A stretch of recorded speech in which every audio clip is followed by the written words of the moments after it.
Glory, glory, haleluya. Glory, glory, haleluya. Selamat pagi dan selamat hari Minggu. Berjumpa kembali dengan saya, James Mesak, dalam seri program rohani Pahlawan Alkitab.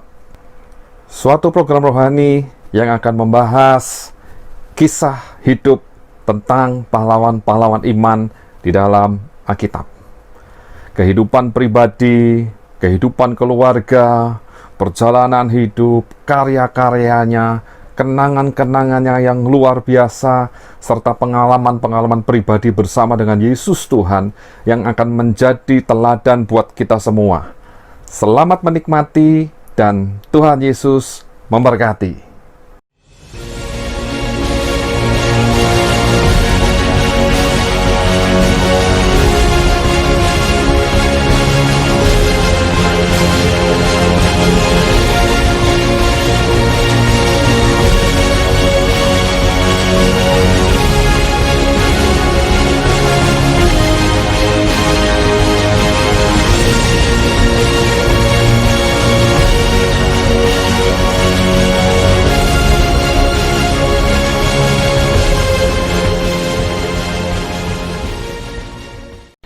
Shalom, selamat pagi Bapak Ibu yang dikasihi Tuhan.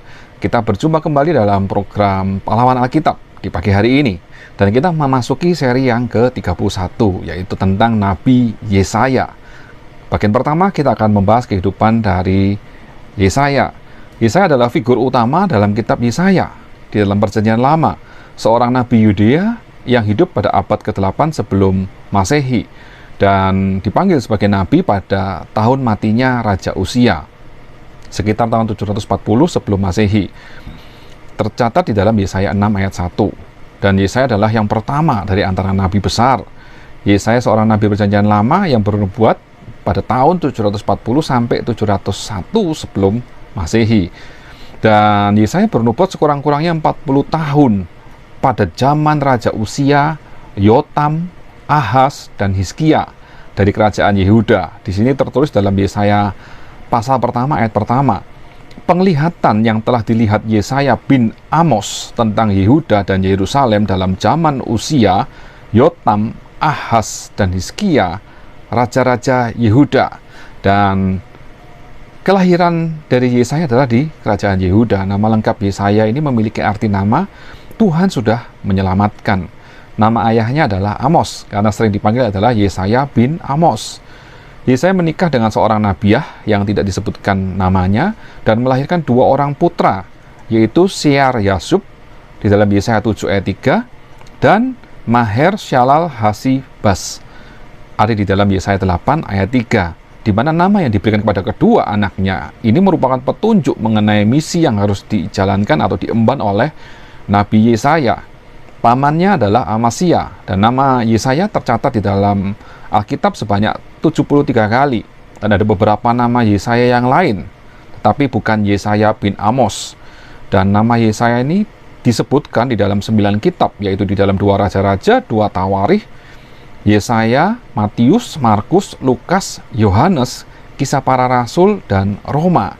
Dan pertama kali ditulis atau disebutkan nama Yesaya ada di dalam 2 Raja-Raja 19 ayat 2, dan terakhir tertulis dalam kitab Roma 15 ayat 12. Nah, sekarang kita akan memasuki ke bagian yang kedua, bagaimana perjalanan hidup karya Yesaya selama Yesaya hidup di dalam dunia.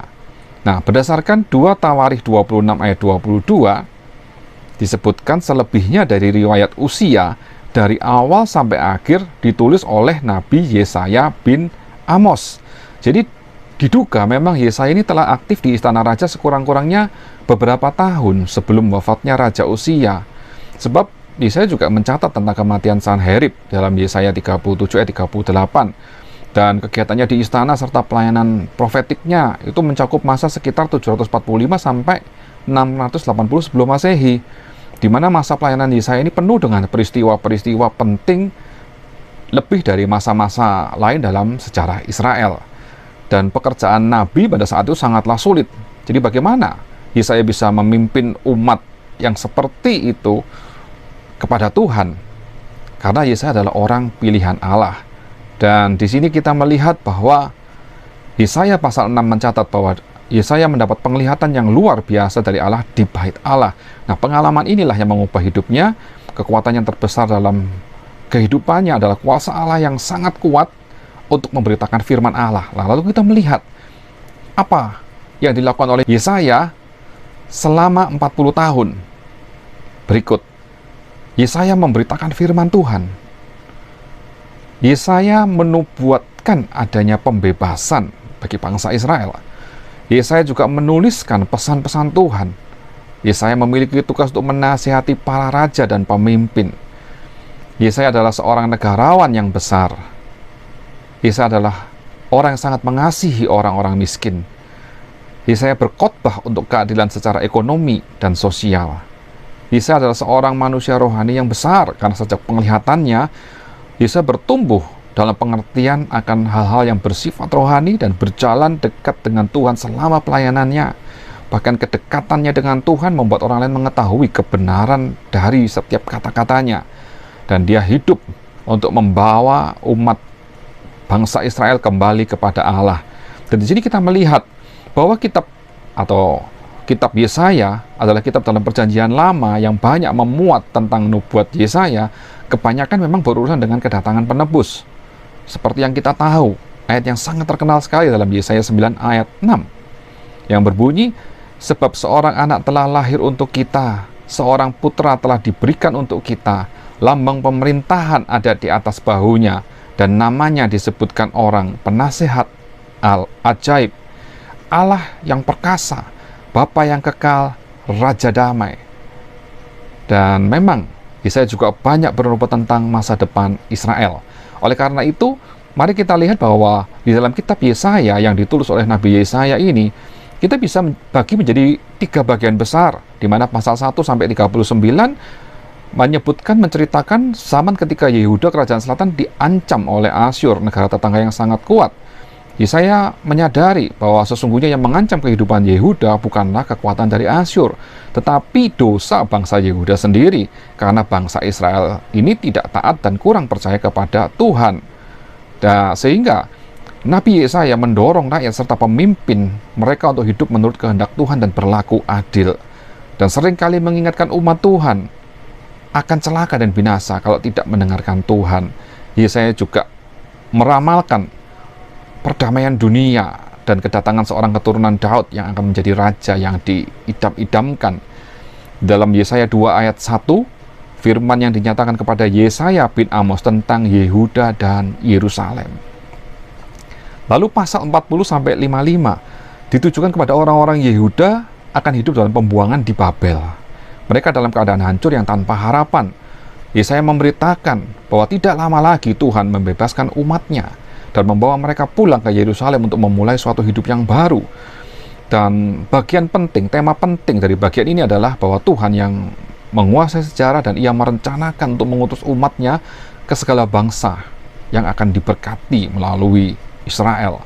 Dan pasal 56 sampai 66 sebagai besar ditujukan kepada bangsa yang sudah kembali di Yerusalem. Mereka perlu diyakinkan lagi bahwa Tuhan akan memenuhi janji-janjinya kepada bangsa itu.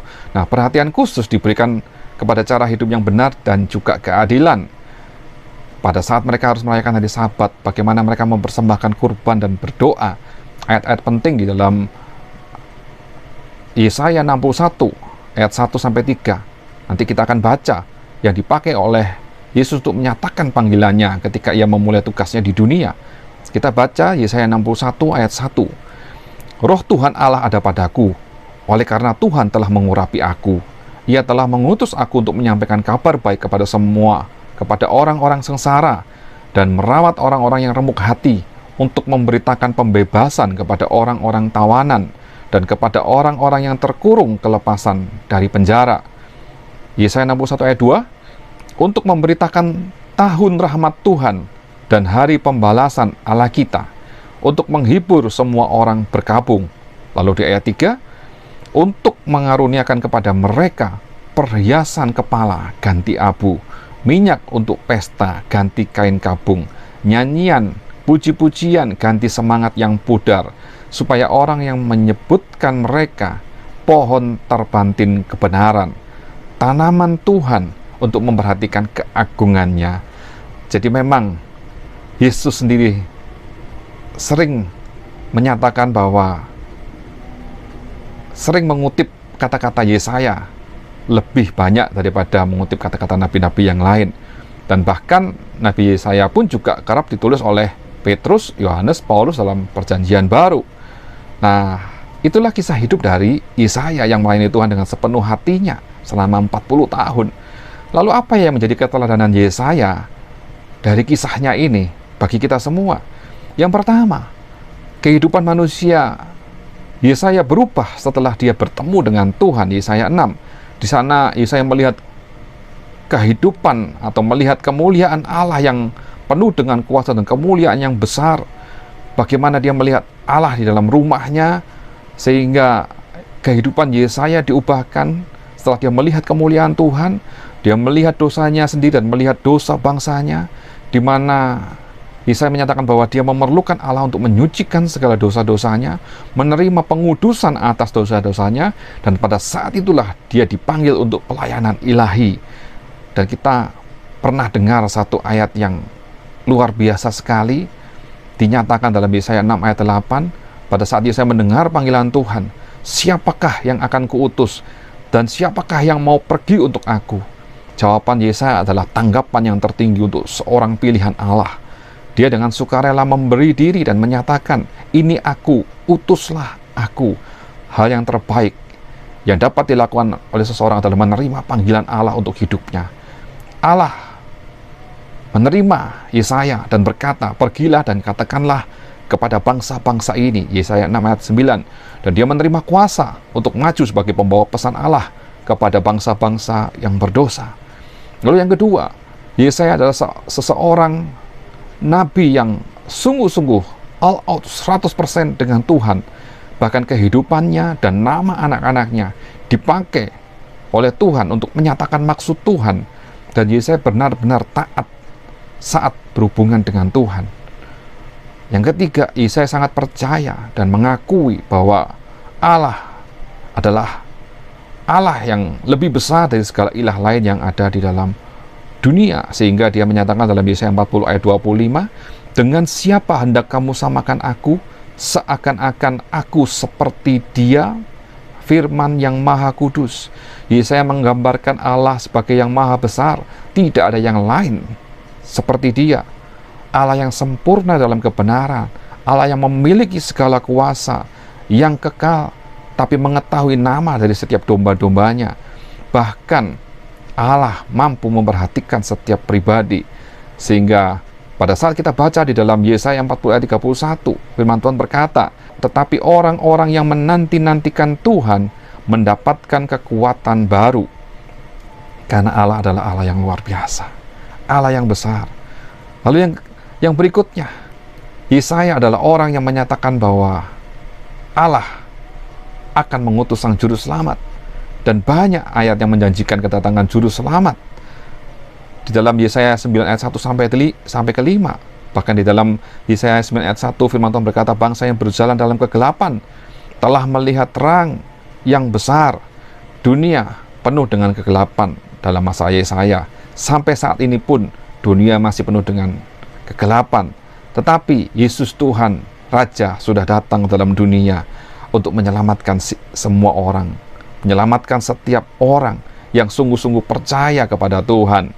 Dan saat Yesaya 53 ayat 1 sampai 6 berkata, Yesaya melihat Yesus sebagai hamba Tuhan yang diutus untuk menderita bagi umat yang terhilang.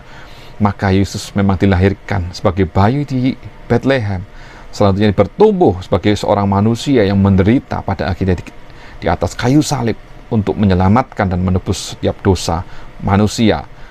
Satu pelajaran yang sangat penting yang kita pelajari hari ini, Yesaya menerima panggilan Tuhan dan menyatakan bahwa dirinya siap untuk Tuhan utus. Saat ini pun Tuhan sedang memanggil kita dan bertanya, siapakah yang akan aku utus? Mari kita pagi hari ini sama-sama meneladani perkataan Yesaya yang berkata, ini aku, utuslah aku. Tuhan yang maha besar, Tuhan yang maha kuasa yang akan mengaruniakan kita kemampuan, kuasanya, supaya kita bisa berjalan untuk memberitakan kabar sukacita. Inilah yang dilakukan oleh Yesaya. yang membuat hari ini ada banyak hal keteladanan dari Yesaya yang akan memimpin kita, memimpin kehidupan kita untuk menjalani kehidupan ini dengan penuh tanggung jawab di hadapan Tuhan, melakukan dengan setia dan sungguh-sungguh dalam segala hal, supaya hidup kita memuliakan Tuhan, sehingga pagi hari ini kita bisa berkata bahwa Yesaya adalah pahlawan Alkitab. Puji Tuhan, Tuhan Yesus memberkati. Amin.